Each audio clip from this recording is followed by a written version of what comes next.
Hello, and welcome back to Sleep into Power. It's NJ. Wherever this finds you tonight, I'm glad you're here. It is late, and the world has grown quiet around you. I know a little about who is out there in the dark with me. Some of you are at the end of a shift that asks too much of you. Some of you have a baby finally asleep down the hall, and this is the first still moment you've had all day. Some of you are far from home tonight, and some of you simply cannot switch your mind off, and never really could. Whoever you are, whatever kind of day you are setting down, you have found your way to a still place, and for the next few hours, nothing here will ask anything of you. Perhaps a lamp is glowing softly somewhere near you. Perhaps the room is already dark. Beneath you, the bed accepts your weight without effort, and your breathing has begun to slow, the way it always does when the day finally lets you go.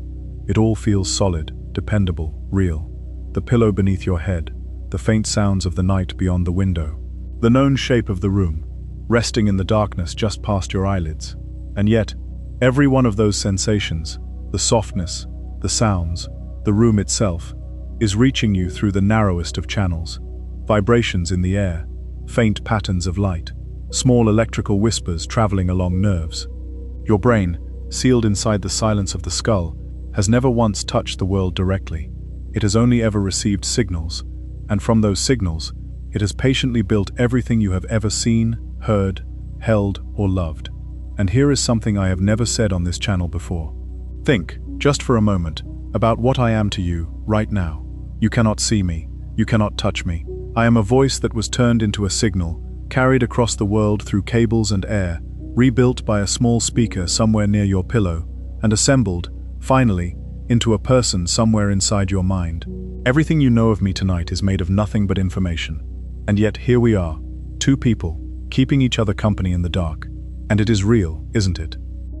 Hold on to that feeling, gently, all night. Because tonight's question is going to ask whether the entire world might work the same way, and whether, if it did, that would make it one bit less real. Which leaves us with a question human beings have been asking, in one form or another, for as long as we have been human. What if the world is not quite what it appears to be? Not false, exactly. Not a lie. Something stranger than that. Something made. A performance so seamless, so complete, that no one inside it would ever think to look for the stage. Of every subject this channel has ever explored, this is the one that finds me, personally, at 3 in the morning. So tonight we are going to sit with it together, slowly, gently, the way you might turn an unfamiliar object over in your hands beside a fire, watching the light move across its surface, in no hurry at all to name it. Before we go any further, thank you for being here. This channel exists because of the quiet community that gathers around it night after night, from every corner of the world. And tonight's subject belongs to that community more than most. Few topics have been requested as often, or as thoughtfully, in your comments and messages. So many of you asked for this one that it would be impossible to thank each of you by name. Please know that this episode is for all of you. If you are new here, this is a place where history, science, philosophy, and mystery are explored slowly, at the pace of a late-night conversation, so that you can drift towards sleep while still learning something worth keeping. There is no need to concentrate. There is nothing to remember, and nothing to write down. If your thoughts wander, let them wander. And if sleep arrives halfway through a sentence, that is not an interruption. That is the point. These ideas will still be here tomorrow night, and every night after that. So settle a little deeper. Let your shoulders soften. Let your hands rest wherever they have already fallen. And let us begin with the oldest question we know. What is real? It sounds almost too simple to ask, a child's question. And yet, every civilization that has ever raised its eyes to the night sky has wrestled with it, and none of them, not one, has ever fully put it to rest. Long before there were computers, long before electricity, long before the first city wall, human beings noticed something faintly unsettling about their own experience. Each night, they closed their eyes and slipped into other worlds, worlds with weather and strangers, danger and joy, worlds that felt from the inside completely real. And each morning they woke, and those worlds dissolved like mist off a river. If a dream can feel this real while it lasts, they wondered, how can I be certain that waking life is any different? How would I ever know? That suspicion appears almost everywhere we look. It appears in ancient India, where philosophers spoke of a veil of appearances draped across the true nature of things. It appears in China, in the story of a sage who dreamed he was a butterfly, and woke unsure which life was the dream. It appears in Greece, in a tale of prisoners, shadows, and firelight that we will visit properly later tonight. It appears in desert scriptures and island songlines, in monasteries and marketplaces. Wherever human beings have gathered to think, someone has eventually asked whether the world might be a kind of surface, an appearance, a veil, with something unknowable waiting behind it. For thousands of years, that question belonged to philosophy and to faith. There was no way to test it, and little reason to imagine there ever would be. Then, within living memory, something changed. We built machines that could hold worlds inside them. Small worlds at first, crude and flickering, then richer ones, with light and gravity and weather of their own. And as those invented worlds grew more convincing with every passing year, a handful of philosophers, physicists, and computer scientists began to ask the ancient question in an entirely new way. If we can already conjure believable realities out of nothing but information, they asked, then how confident should we be that our own universe is not something similar, running at a scale and depth we cannot begin to imagine? That idea has a modern name. It is called the simulation hypothesis, and over the coming hours, we are going to explore it properly, from every side, in the unhurried way this question deserves. Let me be clear from the very beginning about what tonight is, and what it is not. This is not an attempt to convince you that reality is simulated. It is equally not an attempt to convince you that it cannot be. It is an exploration. We will follow the idea through philosophy, physics, neuroscience, computer science, mathematics, and information theory. We will listen carefully to the serious thinkers who believe it deserves attention, and we will spend just as long with the skeptics who believe it fails as science. Where evidence exists, you will hear it. Where evidence is missing, you will hear that too. And whenever we reach the honest edge of human knowledge, we will say so plainly, because on a question this deep, false certainty would be the only real mistake. Our path tonight is long, and it is meant to be. We will begin among painted caves and ancient temples. We will walk through the great philosophies of India, China, and Greece, and sit for a while with a man who tried to doubt the entire world, just to see what, if anything, survived. We will watch the first computers flicker into life, descend to the strange floor of the quantum world, and drift out towards the edge of the observable universe. We will hear the strongest case for the simulation hypothesis, and then the strongest case against it, and near the very end, we will ask the gentlest question of all. If we can never know for certain what reality is, how should we live inside it? You do not need to hold any of that in your mind. The road will unfold on its own, one quiet step at a time. Before we set off, I will leave one small question resting with you, and you can answer it in the comments whenever you like, tonight or whenever you wake. If you had to guess, simply guess, would you say reality is fundamentally physical, fundamentally mental, or something we do not yet understand at all? There is no wrong answer. The finest minds of the last 3,000 years have disagreed about it, politely and otherwise. I read every comment, and I would genuinely love to know where you stand. For now, though, there is nowhere you need to be, and nothing you need to decide. The night is long, and we will take it gently. Notice how your breathing has already found its own slow, easy rhythm, without being asked. Feel how the bed has taken over the work of holding you. And as you rest there, let your mind begin to drift backwards, back past the glow of screens, back past cities and ships, and the first marks ever pressed into wet clay. Back and further back, until the darkness of the world is complete, except for one small circle of light. Because if we want to understand how human beings came to question reality itself, we have to return to the place where questions began. When did we first suspect that there was more to this world than meets the eye? The answer, as near as we can tell, begins with firelight, flickering against a wall of stone. Follow that small circle of light, and it will carry you a very long way back, 35,000 years, give or take, to a limestone gorge in what is now the south of France, on a cold night near the height of the last ice age. A figure is moving through the darkness of a cave. In one hand, a lamp of hollowed stone, its wick of moss or juniper, burning slowly in a pool of animal fat. The flame is barely brighter than a candle, and beyond its reach the blackness is absolute. The figure walks anyway. Past chambers of glistening rock, past the sleeping hollows of cave bears, deeper and deeper, hundreds of steps from the entrance, far beyond any place a person would need to go for shelter or for safety. And then the lamp lifts and the wall comes alive. Horses with soft grey muzzles, drawn in charcoal so confidently that the lines seem to have been made in a single breath. Lions moving together in a hunt, heads lowered, eyes intent. Rhinoceroses, bison, stags. Hundreds of animals, layered and flowing across the stone, as though the rock itself were breathing them out. We know this place today as Chauvet Cave. In December 1994, 3 cavers followed a faint draft of air through a cliffside passage and found themselves standing where no one had stood for many thousands of years. The paintings were so fresh, so assured, that at first some wondered whether they could possibly be ancient. Then the charcoal was dated, and the answer arrived. The oldest images at Chauvet were made roughly 36,000 years ago, and on the island of Sulawesi, on the far side of the world, painted caves have since been dated older still. Wherever our ancestors traveled, it seems, they carried this impulse with them, to go into the dark, and to fill it with images. Here is what we know for certain. The paintings exist. Their age has been measured. They were made deep underground, in places only firelight could reach. And here is what we do not know. Why? For a long time, scholars assumed it was hunting magic, painting the animal to capture its spirit before the chase. Others have suggested the caves were places of ceremony, or trance, or teaching. The honest answer is that the makers left no explanation, and every theory remains a guess, pressed against silence. But one detail is hard to ignore. Some of the animals have too many legs, extra heads, overlapping, each drawn in a slightly different position. And some researchers have proposed that this was deliberate, that in the unsteady light of a flame, with shadows swaying across the rock, those overlapping images would have appeared to move. A horse tossing its head, a bison gathering itself to run. If they are right, then the first pictures human beings ever made were not still images at all.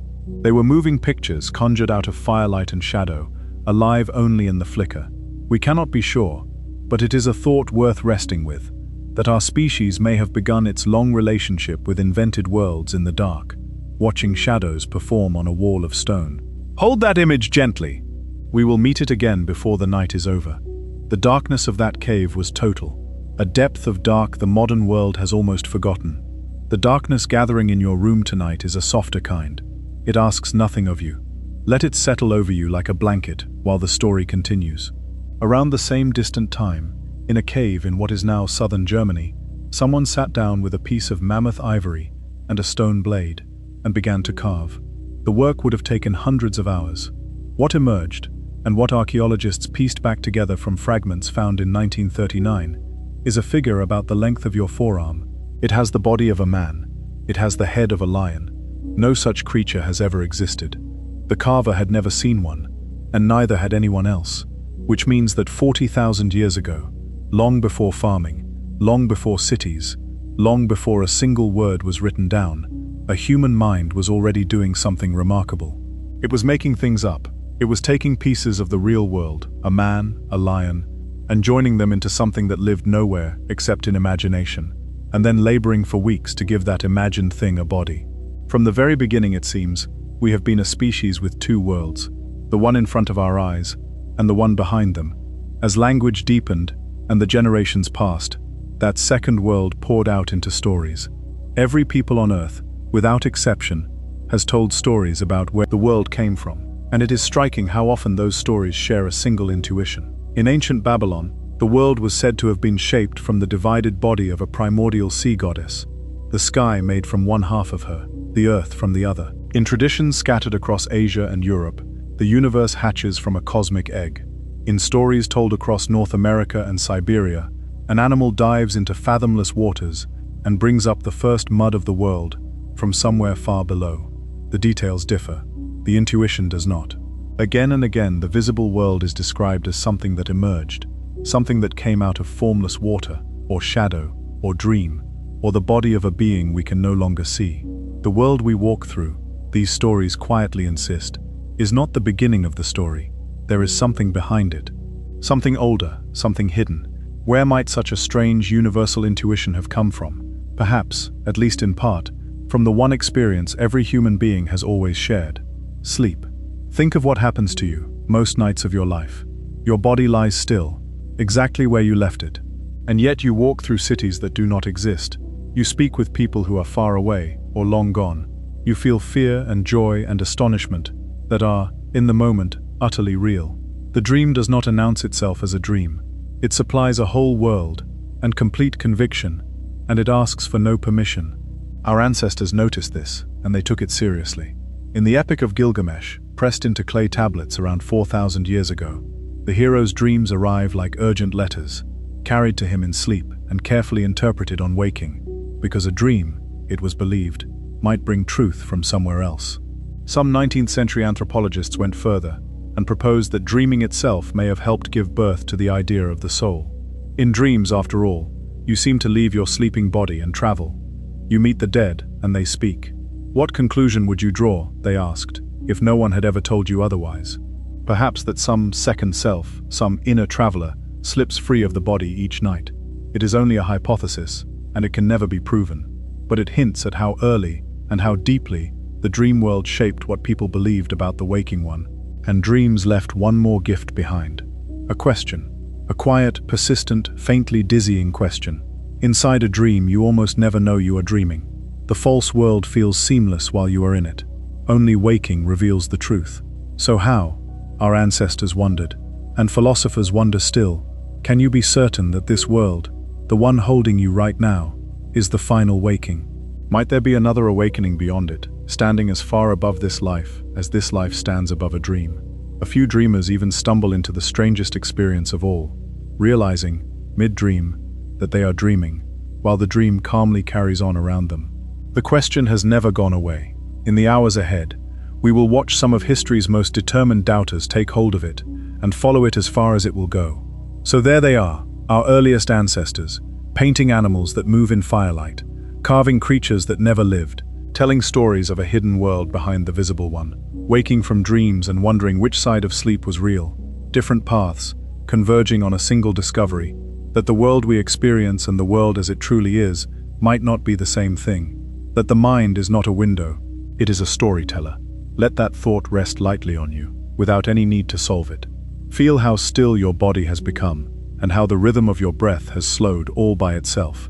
Because as the ice retreated and the millennia turned, something new appeared on the banks of the great rivers. Villages grew into towns, towns into cities, and cities into civilizations with temples, priests, and, at last, writing. For the first time, human beings could do more than wonder about reality around a fire.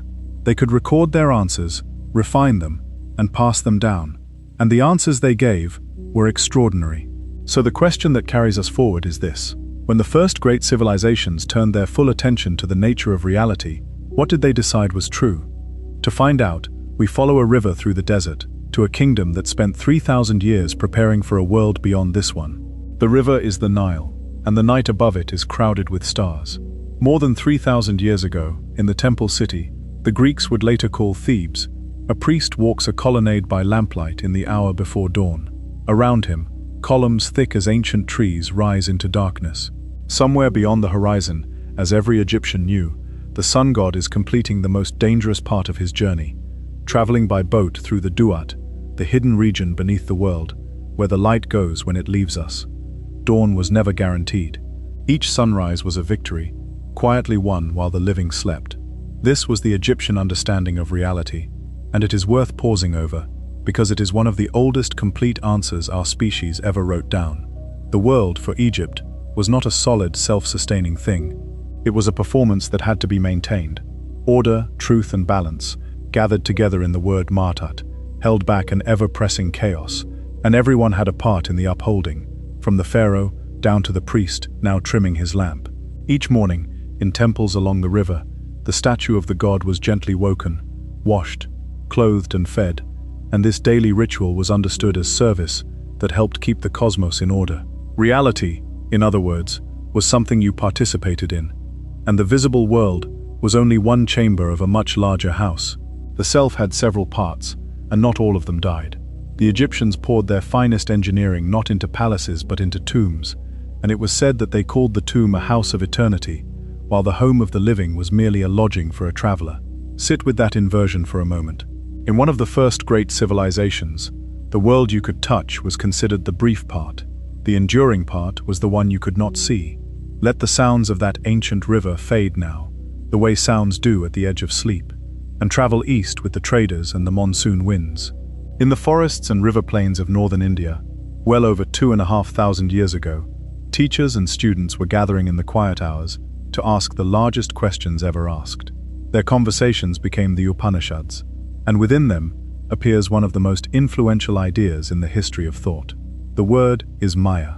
It is often translated as illusion, but that makes it sound like a trick, and the meaning is subtler. Maya is the veil of appearances, the same veil we glimpsed earlier tonight. The teaching is not that the world is fake, it is that the way the world appears, divided, separate, endlessly many, conceals what the world actually is. Behind the many, these thinkers taught, there is one reality, which they called Brahman, and the deepest self within you, the quiet awareness beneath every thought, they called Atman. Their most famous teaching joins the two. That self and that reality, they said, are not two things. Later teachers in this tradition offered an image for how the veil works. A traveler on a path at dusk leaps back in fear from a snake coiled in the dust. Someone brings a lamp, and the snake becomes what it always was, a rope. The fear was real. The pounding heart was real. The snake never existed. The world, they suggested, is the rope, and we have been reading it in bad light. What would it mean, they asked, to bring a lamp to the world itself? Out of this same soil, around the 5th century before the Common Era, came a teacher whose concern was intensely practical. Siddhartha Gautama, the Buddha, was less interested in describing ultimate reality than in ending suffering, and his diagnosis began with perception. We cling, he taught, to appearances that cannot hold their shape. Everything assembled comes apart. One celebrated Buddhist verse invites the reader to regard all such passing things the way you might regard a bubble on a stream, a dewdrop at sunrise, a flash of lightning, a dream. Even the self in this teaching is not a fixed jewel but a flowing process, like a flame passed from candle to candle, never quite the same flame, never entirely a different one. This was not meant as despair. Seeing clearly, the Buddha taught, is the beginning of release. Centuries later, Buddhist philosophers in China added an image so striking that I will ask you to keep it somewhere safe until much later tonight. They pictured reality as the net of the god Indra, a vast web with a jewel at every knot, and every jewel reflecting every other jewel, reflections within reflections, without end. Nothing, in this picture, exists alone. Each part of the world carries information about the whole. Hold on to that net. Near the end of our journey, modern physics will hand us something strangely similar. Notice, as these images drift past, how your own breathing has become like that stream. Each breath, rising, dissolving, replaced without effort. There is nothing to grasp tonight, only the current. Further east, in China, in the 4th century before the Common Era, lived the philosopher Zhuangzi, and it is time to give you the whole of the story we touched at the start of the night. Zhuangzi once dreamed that he was a butterfly, not a man imagining wings, but a butterfly entirely, drifting from flower to flower, delighted, knowing nothing of anyone called Zhuangzi. Then he woke, and there he unmistakably was, a man on a sleeping mat. But a question rose with him, and never quite left. Was he a man who had dreamed of being a butterfly? Or was he a butterfly, even now, dreaming of being a man? What is most remarkable is his tone. He is not frightened. He seems almost amused, as though he has discovered that the walls between things are thinner than anyone had told him. His tradition, the way of the Tao, taught that beneath the world of names and labels flows something that cannot be named, and the opening line of its most famous text warns that the way which can be put into words is not the enduring way. The labeled world, in other words, floats on something unlabeled, and this questioning was never confined to one hemisphere. In Australia, among the oldest continuous cultures on Earth, reality has long been understood through the dreaming, and the word is easy to misread. The dreaming is not merely a creation story set in a finished past. It is described as a dimension that continues beneath and within the present, a foundation that is always now. One scholar, searching for an English word, offered the everywhen. The land itself is a living record of it. Songlines cross the continent, paths first traveled by ancestral beings, held in songs so precise that to sing the country is also to navigate it. A song that is a map that is a story. And across many indigenous nations of the Americas, amid enormous diversity, a recurring understanding appears, that the visible world and the spirit world are woven together, and that dreams and visions can be genuine meetings rather than mere imaginings. These are living traditions, held by living peoples today, and they are a reminder that the question of what is real has never belonged to any single continent. Now cross the water to a small, argumentative city on the Aegean Sea, roughly 2,400 years ago. Athens. A philosopher named Plato is writing, still carrying the grief of watching his teacher, Socrates, condemned to death by the city he had spent his life questioning. Into a long work called The Republic, Plato sets the most famous image in all of Western philosophy. You already know where it takes place. Imagine, he says, prisoners in a cave, held there since childhood, chained so they can only face the back wall. Behind and above them burns a fire. Between the fire and the prisoners runs a walkway, where figures pass carrying carved shapes of animals and people, and the fire throws the shadows of those shapes onto the wall. Voices echo off the stone, so the shadows even seem to speak. The prisoners have never seen anything else. So the shadows are not pictures to them, they are the world. The prisoners name them, study them, and honor whoever is quickest at predicting which shadow will come next. Notice that detail. There is science in the cave. It is simply the science of shadows. Then Plato asks, what if one prisoner were set free? The turn is painful. The fire scalds his eyes. Dragged up the steep passage into daylight, he is blinded and must adjust by degrees. First shadows, then reflections in water, then things themselves, then the night sky, and at last, the sun. And he understands what his whole life had been. When he climbs back down to tell the others, his eyes can no longer navigate the dark. He stumbles. The prisoners laugh. The journey has clearly ruined him, and if anyone tried to unchain them, Plato has Socrates say quietly, they would kill him if they could. Every reader in Athens knew exactly who he meant.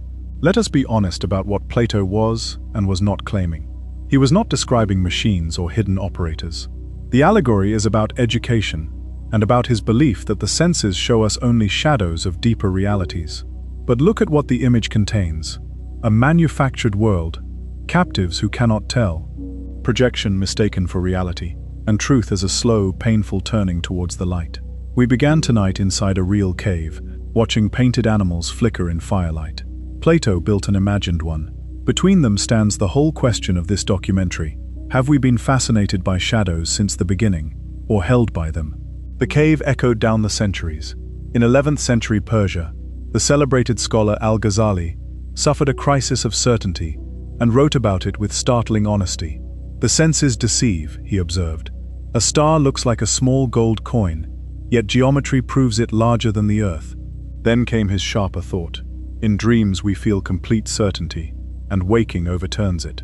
Might there be a further awakening, he asked, that would overturn the certainties of waking life in just the same way? More than 5 centuries before Descartes, the doubt was already fully formed. Then Europe took its turn at being astonished. In 1610, Galileo raised a telescope and found moons circling Jupiter, and the deeper shock followed close behind. The ground beneath your feet, the stillest thing you know, is in fact racing around the sun.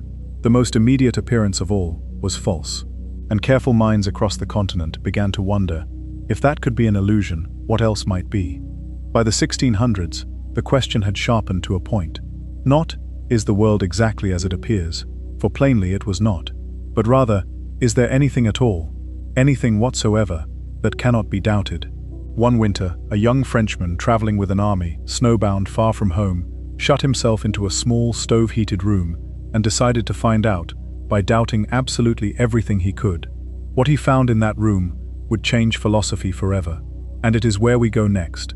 The winter of 1619 settled hard over southern Germany. Snow closed the roads, armies stopped moving, and in a small rented room, warmed by a tall ceramic stove, a 23-year-old Frenchman found himself with nothing to do but think. His name was René Descartes. He was a gentleman soldier between campaigns, a brilliant mathematician, and a man quietly appalled by the state of human knowledge.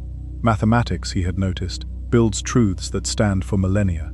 Philosophy, by contrast, had argued for 2,000 years and settled almost nothing. So in the warmth of that stove-heated room, he conceived a project of astonishing ambition. He would rebuild knowledge the way a geometer builds a proof, from foundations that could not be moved. And to find those foundations, he would first play the part of his own worst enemy. He would doubt the entire world, deliberately and systematically, to see what, if anything, survived. The doubt came in waves.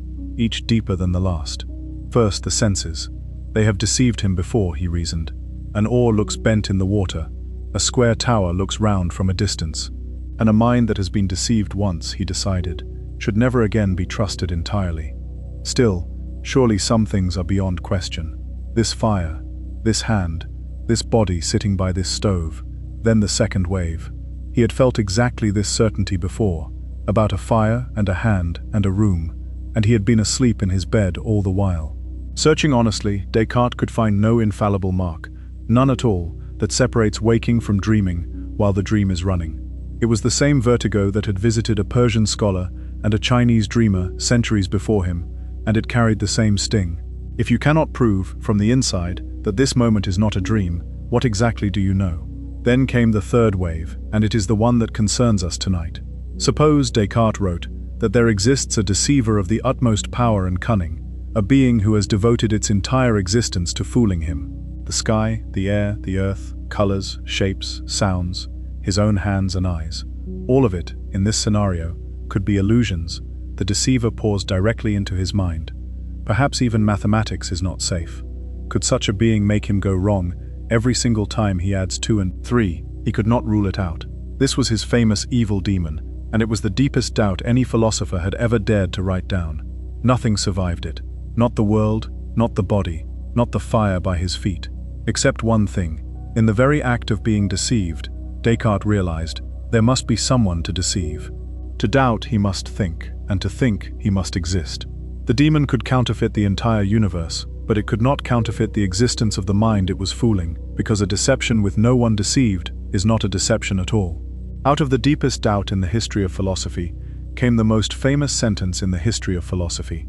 I think, therefore I am. You can test the bedrock yourself, gently, without disturbing your rest.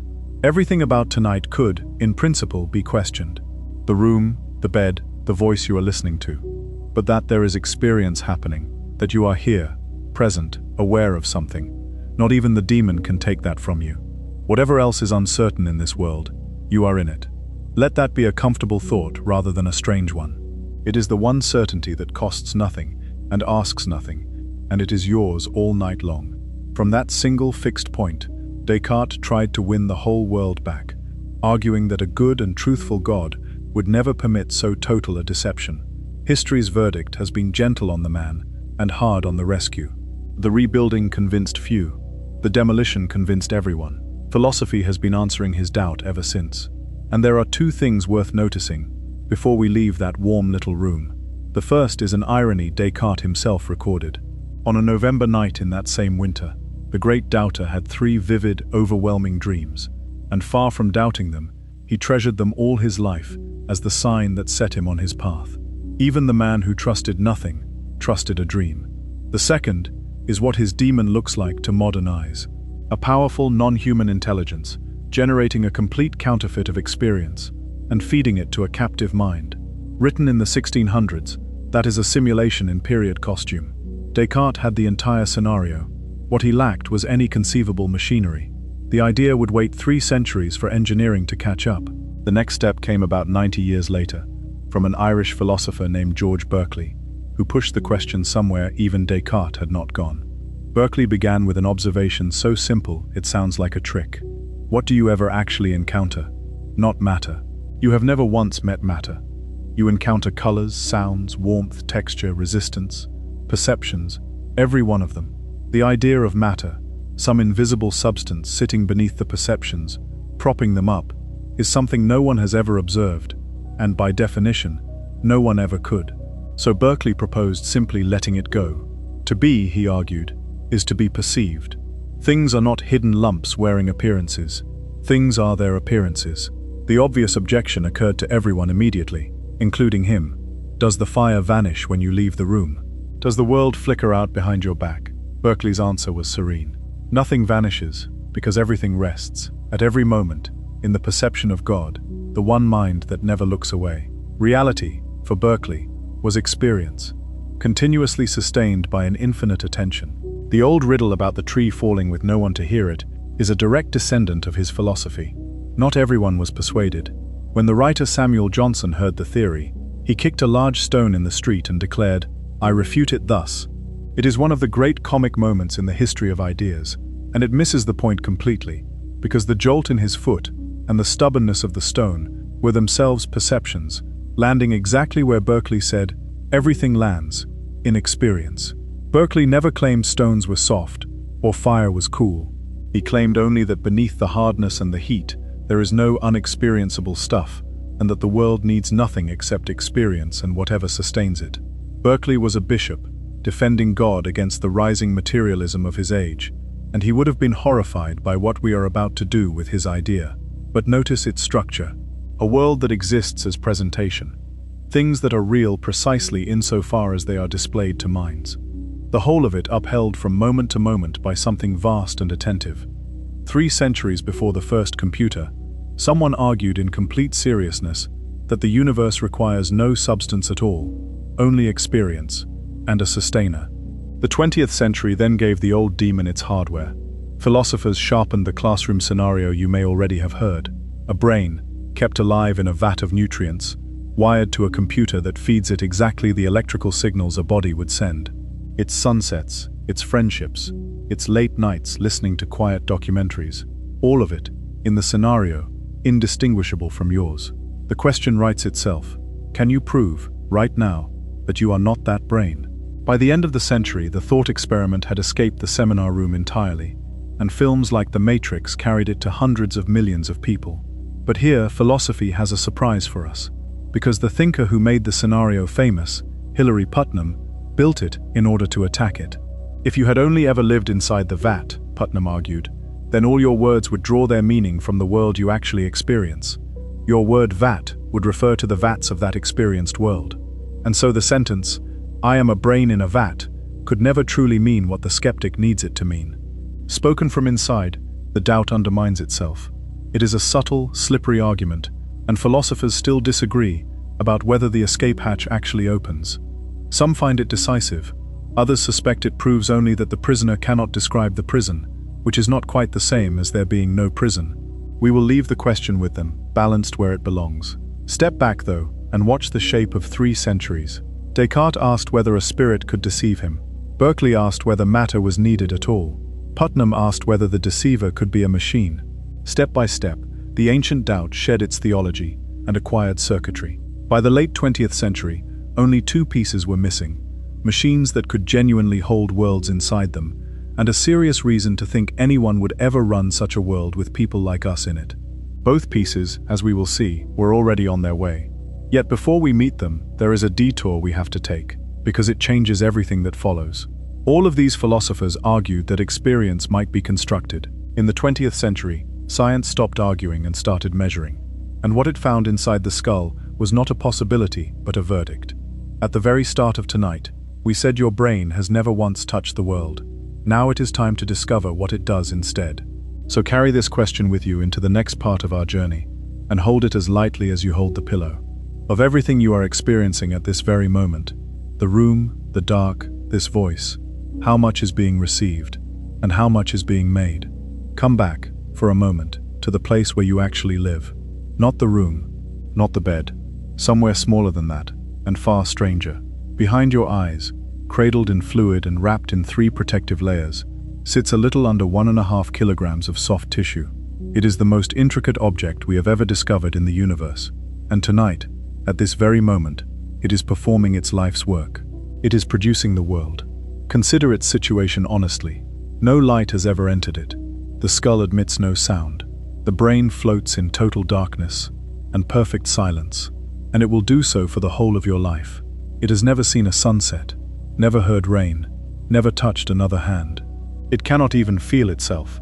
The brain has no pain receptors of its own, which is why surgeons can operate on it while the patient lies awake, calmly answering questions. Everything it will ever know arrives in a single currency, small electrochemical pulses traveling along nerves, millions upon millions of them, clicks in the dark. At the very start of tonight, we said your brain has only ever received signals. Earlier still, we said the mind is not a window but a storyteller. Now science has opened the theater doors, and we can watch the storyteller at work. The first surprise is the direction of travel. For centuries it seemed obvious that perception flows inward, that the eye works like a window and the brain simply looks through it. In the 19th century, the German scientist Hermann von Helmholtz realized the arithmetic could not work. The signals are too slow, too noisy, too full of gaps. Perception, he concluded, must be a kind of unconscious inference, not a viewing, but a guessing. Modern neuroscience has built that insight into a picture called predictive processing. The brain, in this picture, does not wait to be told what is out there. It predicts, continuously, and uses the senses, mainly to check and correct its own running forecast. The room you are experiencing right now is not being delivered to you raw. It is your brain's prediction of the room, gently disciplined by the evidence. One leading neuroscientist, Anil Seth, calls experience a controlled hallucination, and suggests that what we call reality is simply the hallucination we all manage to agree upon. That sounds radical, until the demonstrations begin. And the demonstrations are not rare laboratory curiosities. They are running in you tonight. At the back of each of your eyes, there is a small region with no light-sensitive cells at all, the place where the optic nerve exits. It leaves a permanent hole in your field of vision, present every waking moment of your life. Have you ever seen it? No one has. The brain paints over the gap, weaving the surrounding pattern across it, because leaving gaps is simply not the house style. Your eyes, meanwhile, are never still. Several times every second they leap from point to point, and during each leap the image smears uselessly across the retina, so the brain quietly switches vision off and splices the moments together afterwards. You have never once seen the cuts. Though you may have caught the editor working late, glance suddenly at a ticking clock, and the first second sometimes seems to hang too long. The brain, covering the blur of your eye movement, backfills it with the first still image it lands on, and stretches it. A small, forgivable forgery, performed dozens of times a minute. Color is stranger still. Out in the world, there are only wavelengths of light, differing lengths of ripple, none of them colored in themselves. Color is manufactured entirely in the dark, and manufactured with judgment.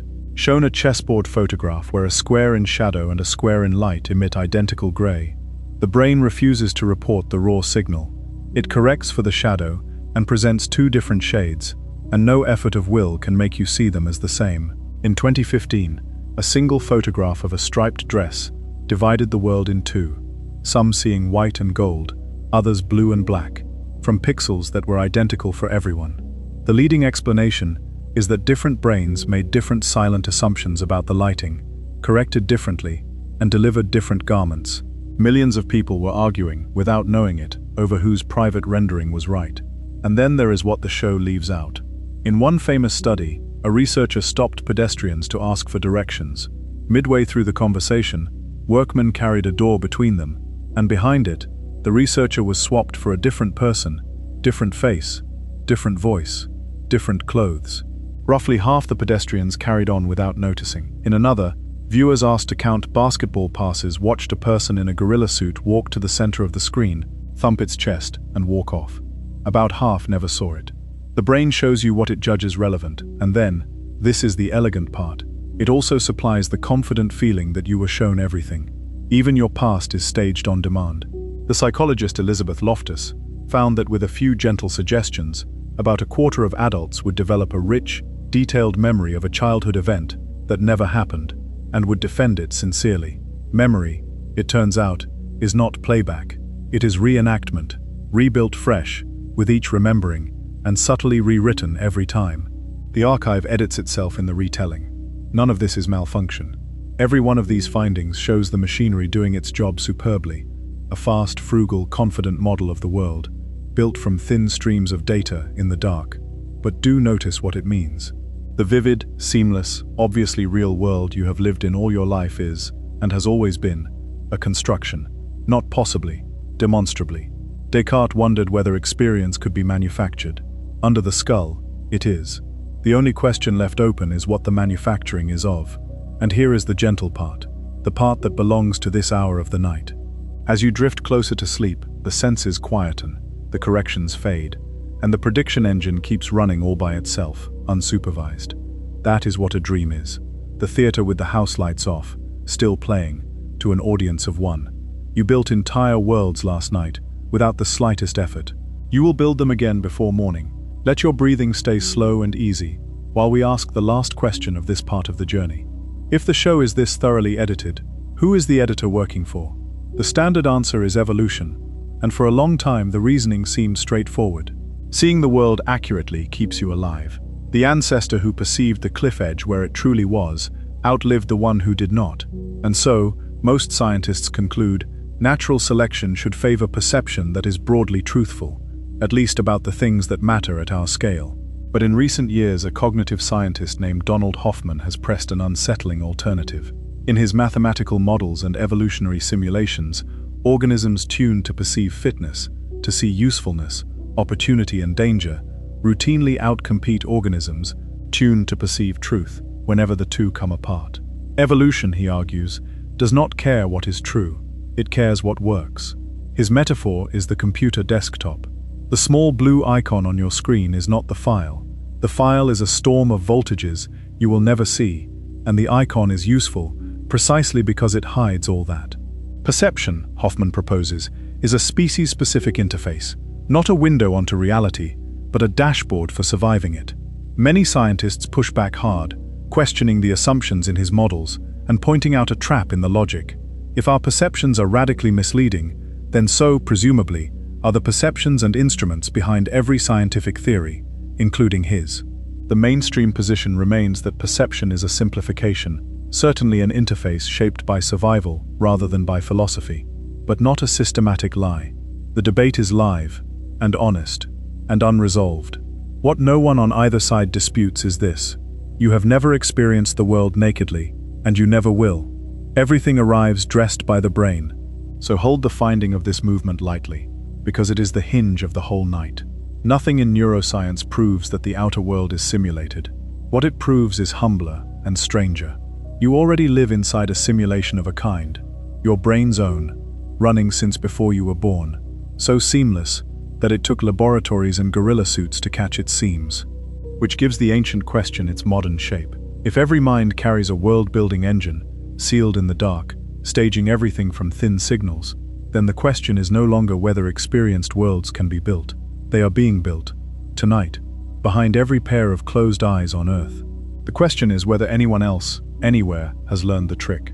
Because in the middle of the 20th century, the species with a world-making engine in every head began, for the first time, to build world-making engines outside them. Machines of cogs, then of valves, then of silicon.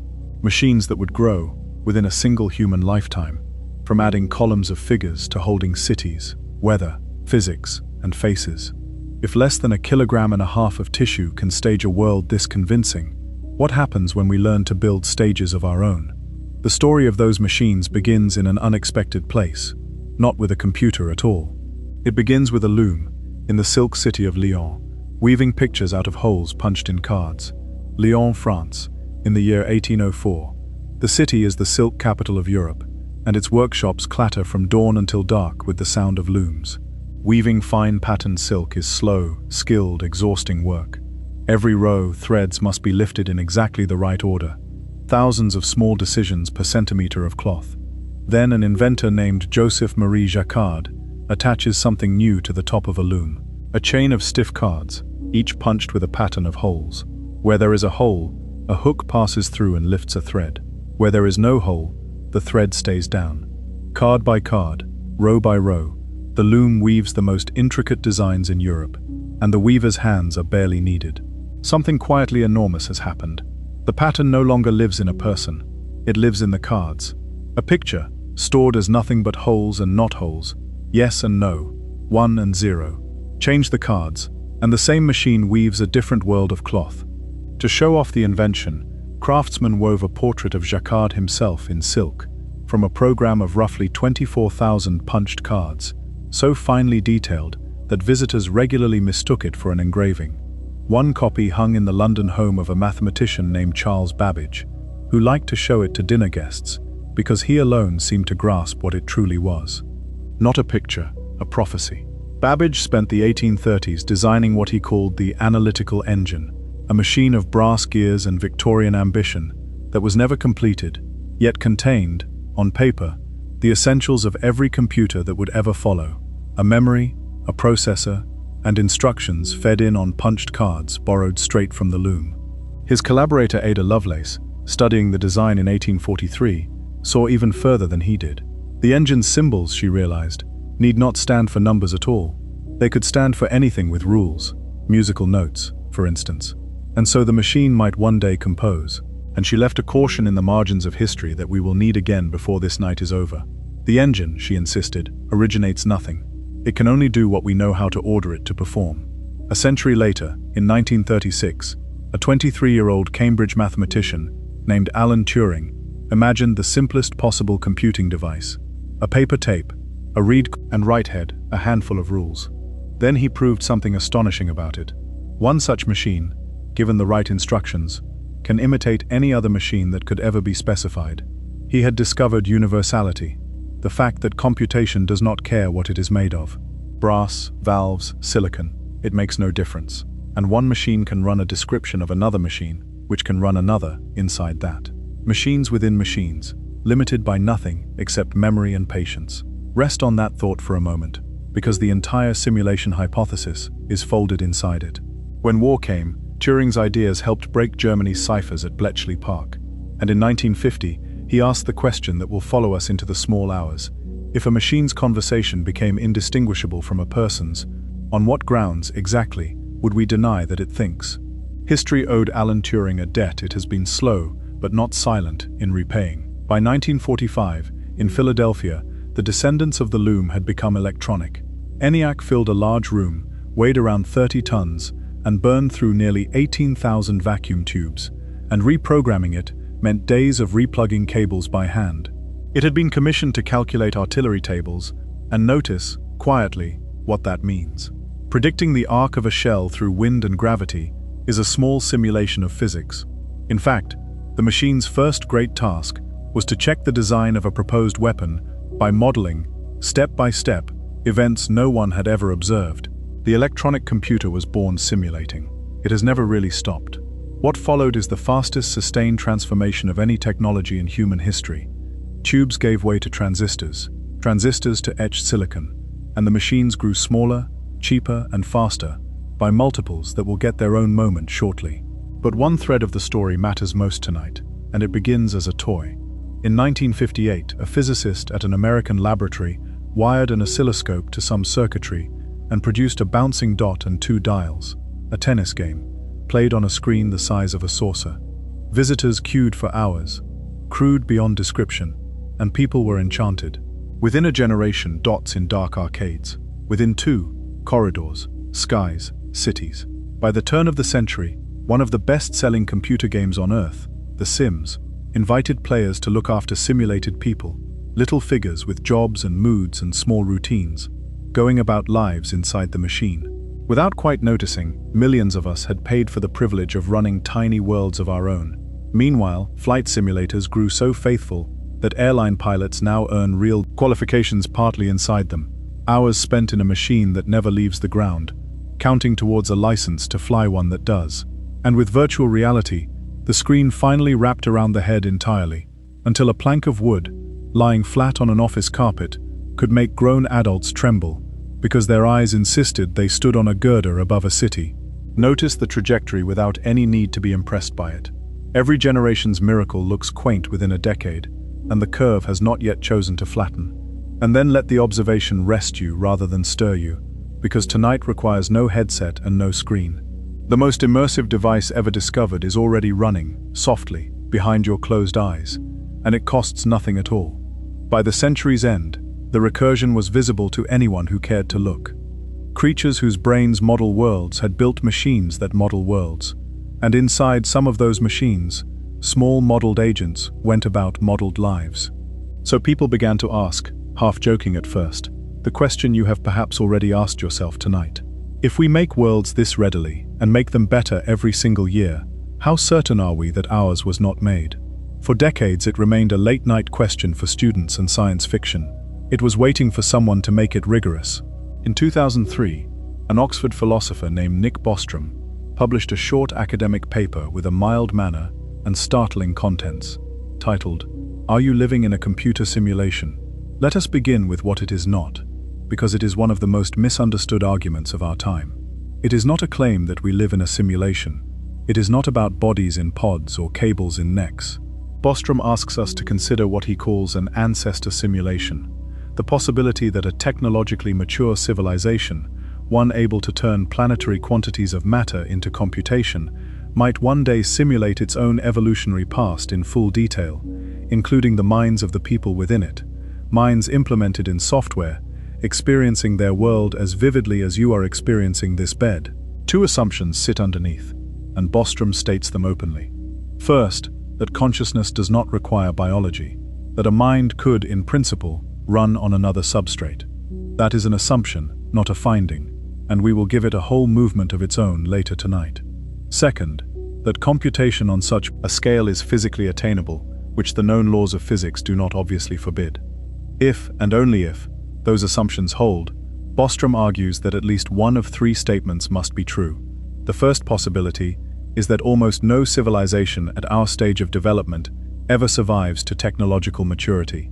Not that some fail, that essentially all of them do, everywhere, always, something reliably ends the story first.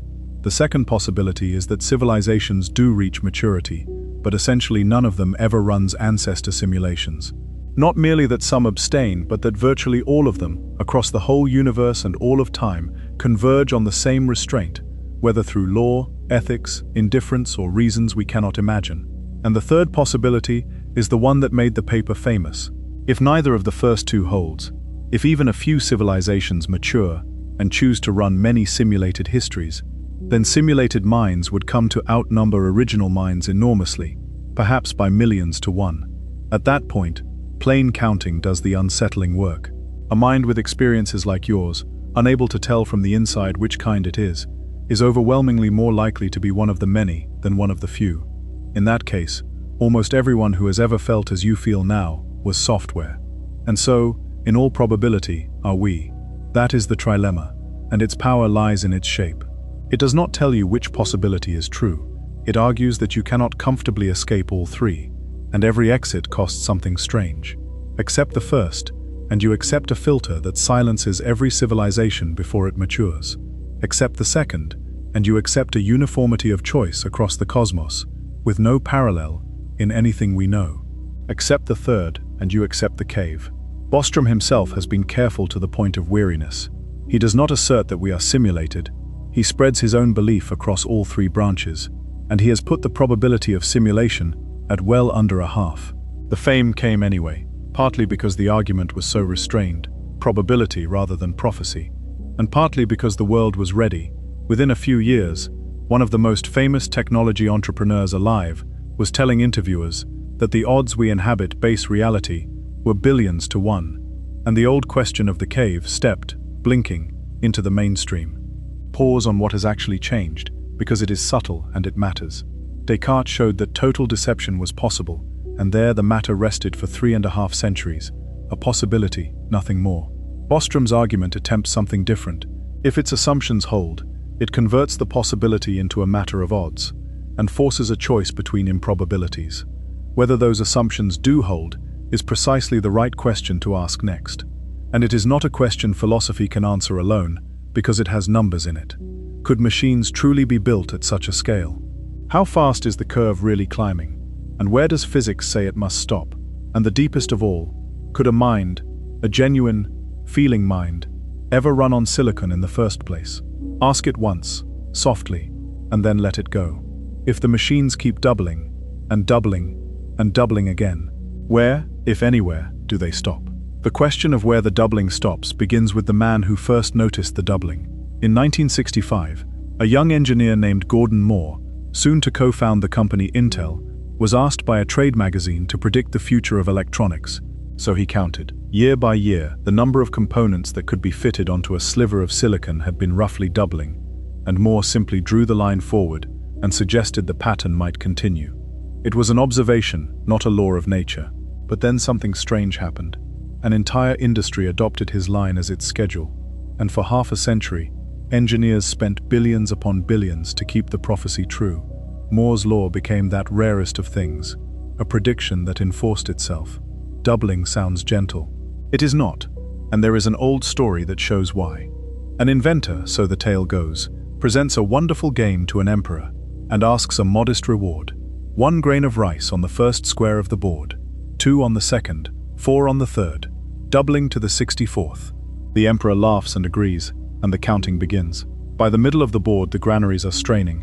By the final square, the debt is more rice than the entire world grows in many centuries. Nothing about the first few squares warns you. Doubling is an avalanche that begins as a whisper. Now recall the machine we left in Philadelphia. 30 tons, 18,000 glowing tubes, a whole room to hold it. Somewhere near you tonight, perhaps within reach of your hand, a phone is lying dark and silent on a table, resting, as you are. That small slab outperforms ENIAC millions of times over, on a whisper of electricity, and it spends most of its life doing nothing at all. 50 years of doubling turned a building into something that sleeps beside you. Honesty, though, requires the other half of the story. The components on today's chips are measured in a handful of nanometers, which means their smallest features are only tens of atoms across. Below that scale, matter stops cooperating. Electrons tunnel through walls meant to contain them, and heat crowds in. The famous cadence has audibly slowed, and engineers now keep the climb going by other routes, stacking circuits in 3 dimensions, designing specialized processors, setting thousands of chips to work in parallel. The single elegant curve is bending, the broader ascent continues. And it is worth knowing that physics does set ultimate limits on computation, but they lie astronomically far above where we currently stand. The ceiling exists, we are nowhere near it. There is also a second staircase, built on different physics altogether. An ordinary bit is like a coin lying flat, heads or tails, 1 or 0, nothing in between. A quantum bit is stranger. While no one is looking, it can exist in a blend of both possibilities at once, and quantum bits prepared together become entangled, their fates linked in ways that have no everyday parallel. You will sometimes hear that quantum computers try every answer at once, and the truth is subtler and more beautiful. They choreograph possibilities so that wrong answers cancel each other out, like ripples meeting out of step, while right answers reinforce. For certain problems, that choreography changes what is feasible. The machines that exist today are small and exquisitely delicate, kept colder than the space between galaxies, their calculations forever fraying at the edges. Genuine milestones have been claimed and genuinely disputed. The useful era is still ahead. But notice where the idea came from. In 1981, the physicist Richard Feynman argued that because nature is quantum mechanical at its roots, a computer that faithfully simulates nature would need to be quantum mechanical too. The machine was conceived, from the very first, as a tool for simulating worlds. And then there is the development Ada Lovelace ruled out. Her caution, remember, was that the engine originates nothing. It does only what we know how to order. For over a century that remained true. Then researchers stopped writing rules and started providing examples, millions of them, and let the machines tune themselves. In 2016, in Seoul, a learning system built by a laboratory in London sat across a board from one of the finest Go players alive, in a game so deep that its masters describe it as more art than calculation. Machines were not supposed to manage it for decades. The system won, and along the way it played a move so unexpected that professional commentators first called it a mistake, and later called it beautiful. In the years since, machines have learned to converse, to paint, to compose. Lovelace's imagined composer arrived, though not by the road she pictured. What remains entirely unsettled is the question underneath: whether anything, anywhere inside these systems understands. A philosopher named John Searle built the classic challenge back in 1980, and it deserves to be told slowly. Imagine a person who speaks no Chinese, sealed in a room with an enormous book of rules. Through a slot come questions written in Chinese characters. The person matches the shapes against the rulebook, follows its instructions, and passes back strings of characters in reply. The rules are so good that, to the Chinese speakers outside, the room is fluent, witty, wise. Now the question: does anyone in this arrangement understand Chinese? The person inside understands nothing. They are matching shapes. The book understands nothing. It is paper. And that, Searle argued, is all a computer ever does, at any speed, at any scale. Shuffling symbols is not the same as meaning anything by them. A machine could pass every conversational test we possess, and still be a room with nobody home. The replies came at once, and the debate has never closed. Perhaps, critics said, the person is just one cog, and it is the whole system, person, book and room together, that understands. To which Searle answered, let the person memorize the entire book and walk outside. Still nothing is understood. Then came the reply with real teeth. No single neuron in your head understands English. Each one merely passes signals blindly, like a clerk with a rulebook. Yet somehow, out of 100 billion uncomprehending clerks, here you are, understanding this sentence. If wholes can have what their parts lack, the door stays open. 45 years on, philosophers still file through it in both directions. Everything for us hangs on that unfinished argument, because it is precisely Bostrom's first assumption standing trial. If Searle is right, minds cannot run on silicon at all, and a simulated world would be a puppet theater, intricate and empty, with no one inside to deceive. The third branch of the trilemma would lose its sting, for a prison with no prisoners is only architecture. If his critics are right, then a mind is a pattern, and patterns can run wherever patterns can be held. Both positions are occupied by careful, serious people. You are not required to referee them tonight. Let the question float, the way your thoughts are beginning to float, and simply notice that it is open. This old debate carries one more question, and it is quietly the eeriest of the night. Could simulated people ever discover what they are? Think of those little figures in the best-selling game, going about their routines. Nothing inside their world points to the processor. Their sky has no edges they can walk to, their physics no seams they can touch. A simulated scientist would measure simulated laws and find them perfectly lawful. From the inside, a well-made world is simply the world. Whether our own sky shows any seams is a question we are saving for the deep part of the night. Now for the reversal that pulls this whole movement back to the trilemma. Picture our descendants, some decades or centuries along the curve, building minds that pass every test anyone can devise, and settling them into worlds of unhurried, ample detail. The day that happens, if it happens, we stop being the subjects of Bostrom's argument and become its example. The question stops concerning hypothetical aliens and becomes autobiography, and a ladder quietly assembles itself. If a civilization on one rung can build the rung below, it becomes very hard not to glance upward and wonder what, if anything, stands on the rung above. There is a strange mirror here too. Whatever we eventually choose, to run such worlds or to refuse, is itself a small sample of what civilizations in general choose. Our own future conduct is quiet evidence about the second branch of the trilemma, and remember the timescale on which the argument actually lives. Electronic computing is not yet 100 years old, one long human lifetime. Our species has walked the Earth for perhaps 300,000 years, and the universe has billions in hand. Against such spans, everything in this movement, the doubling chips, the frozen quantum machines, the learning systems, is the punched card stage. But let honesty hold the other side too. Curves are not destinies. Technologies stall, promises quietly expire, and civilizations stumble. One entire branch of the trilemma exists because endings happen. Extrapolation is a telescope, not a guarantee, and the skeptics will have their full say before this night is done. None of these vast stretches of time needs carrying, by the way. Set them down beside the bed with everything else you have set down tonight, because now the story takes its strangest turn of all. Everything so far has treated computation as something machines do, a human tool, aimed at the world from outside. But in the second half of the 20th century, a handful of physicists began to entertain the reverse. Not that computers might one day model the universe, but that the universe might already be, at its very bottom, something like a computation. Remember the loom, and the pictures stored as wholes and not wholes, 1 and 0. One of the great physicists of the century came to suspect that reality itself might be woven that way. Every particle, every field, every star, arising from the answers to yes or no questions. He compressed the idea into 3 small words, it from bit. So the question waiting in the next movement is the oldest one of all, asked with new instruments. What, at the very bottom, is the universe made of? Princeton, New Jersey, in the closing decades of the 20th century. Autumn light on old stone, chalk dust in the corridors, and in an office lined with blackboards, an elderly physicist is asking the kind of question usually left to children.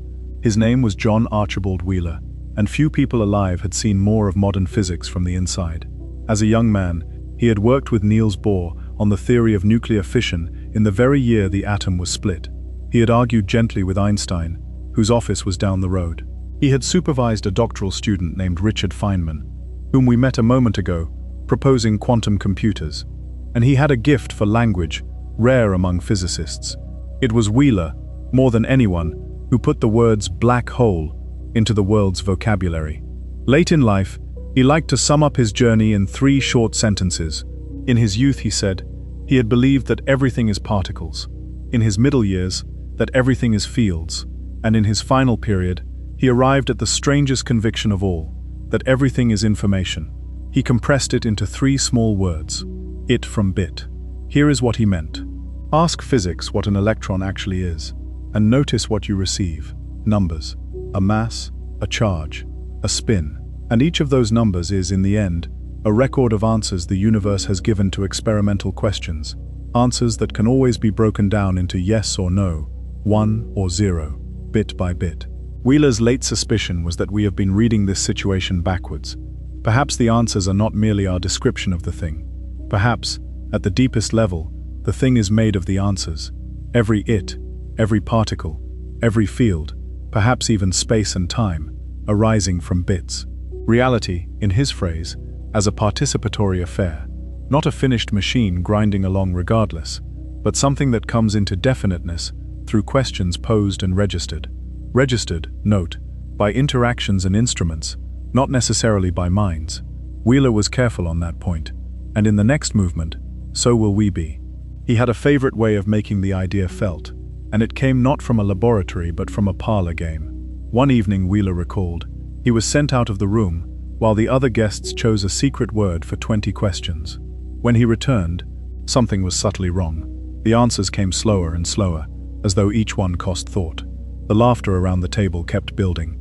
Finally, cornered by his own questions, he ventured a guess. Is it a cloud?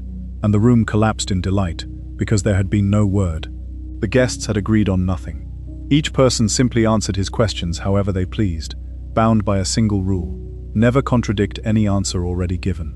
The word cloud was not waiting at the start of the game. It crystallized, question by question, out of consistency itself. That, Wheeler suggested, may be a parable for what the universe is doing. Lawful, consistent, answering every question we put to it, and yet perhaps not fully written in advance. A parable, he was always careful to say, not a proof. Let the game dissolve gently now. No answer required from you. The night asks nothing, and neither does Wheeler. While he was dreaming in Princeton, engineers were wondering something more literal. In 1969, a German inventor named Konrad Zuse published a slim book called Calculating Space, and his question deserves a moment of respect, because Zuse knew machines. Back in 1941, in his parents' Berlin flat, he had assembled the first working programmable computer on Earth. His book asked openly whether the universe itself might be running on something like a vast grid of computing cells. The idea sounds abstract until you watch such a grid in action. Picture a sheet of graph paper, every square either on or off, and a small set of rules about neighbors, applied to every square at once, tick after tick. In 1970, the Cambridge mathematician John Conway devised the most famous rules of all, a game with no players that he called Life, and it spread around the world through a magazine column. The rules fit in a sentence. A living square with too few neighbors dies, as if of loneliness, with too many, as if of overcrowding, and an empty square with exactly 3 neighbors springs to life. That is the entire physics, and out of it comes a zoo no one predicted, gliders that swim across the grid, patterns that pulse like hearts, structures that assemble other structures. Mathematicians eventually proved that you can build, inside life, a fully working computer, which could, in principle, run life. A computer inside a game, inside a computer, machines within machines, exactly as Turing promised. A handful of serious scientists, Edward Fredkin and Stephen Wolfram among them, have taken the hint literally, proposing that our own physics might be the glider's eye view of some deeper lattice. It remains a minority pursuit, and mainstream physics is unconvinced for respectable reasons. Relativity shows no trace of a preferred grid. No fixed pixels of space have ever been detected, and no experiment has caught the universe ticking. File digital physics as a bold conjecture, honestly labeled. But keep what the game of life demonstrates beyond dispute. Rules simple enough for a child can host complexity rich enough to compute. Whatever the universe rests on, poverty of rules is no objection. Beneath the conjecture, though, lies a solid and genuinely disquieting fact, one that no working scientist disputes. The universe is unreasonably good at mathematics. That phrase is nearly the title of a famous 1960 essay by the physicist Eugene Wigner, who confessed that he could not explain why it should be so. Consider the record. In the 1860s, James Clerk Maxwell wrote down equations for electricity and magnetism, and the symbols, almost on their own, implied the existence of invisible waves. 2 decades on, those waves were found, and tonight they are carrying voices and music through the walls of your home. In 1928, Paul Dirac joined quantum theory to relativity, and his algebra stubbornly insisted on a mirror image twin of the electron. 4 years later, the positron turned up in cosmic rays, a particle discovered first in the mathematics, and only afterwards in the world. In the 1850s, Bernhard Riemann explored curved geometries as pure imagination, useful for nothing. 60 years later, Einstein reached for them and found that gravity is that curvature. Again and again, mathematics built for its own sake turns out to fit the universe like a key cut in advance. Why? There are 2 honest families of answer, and they could hardly differ more. One says mathematics is discovered, a territory, not a tool. On this view, the theorems were true before anyone proved them. Mathematicians are explorers, and the universe is mathematical because mathematics is simply the deepest layer of what exists. It is, at heart, Plato's answer, his changeless forms returning in modern dress, and many great mathematicians privately hold it. The other says mathematics is invented, a language we built, then pruned without mercy. We remember the equations that fit the world, and quietly retire the ones that fail, and vast continents of perfectly good mathematics describe nothing physical at all. On this view, effectiveness is partly a survivor's story, astonishment at the sharpness of a knife we ourselves spent centuries sharpening. Both positions are held by careful people, and the argument is far from over. The cosmologist Max Tegmark has pushed the first answer to its outer edge. His mathematical universe hypothesis proposes that the universe does not merely obey mathematics. It is mathematics, a single, enormous mathematical structure, with us as self-aware patterns inside it. And in its strongest form, every consistent structure exists somewhere. Tegmark himself labels it speculation, and critics press 2 fair questions. What observation could ever test it, and what breathes experience into some patterns and not others?